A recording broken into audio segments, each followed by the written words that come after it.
بہت بڑا break through, lieutenant general فیض حمید نے 90 سے زائد گواہان کو بلا لیا۔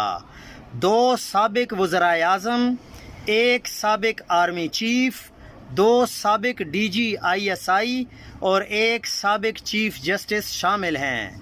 گواہوں کی فہرست میں جو اہم نام شامل ہیں ان میں 1 سابق وزیر اعظم شاہد خاقان عباسی ہیں، دوسرے سابق وزیر اعظم عمران خان ہیں، تیسرے سابق army chief general Qamar Javed Bajwa ہیں اور سابق DGISI lieutenant general retired Nadeem Anjum ہیں اور سابق DGISI lieutenant general retire Naveed Mukhtar ہیں اور ان کے علاوہ 1 سابق چیف جسٹس ثاقب نثار ہیں۔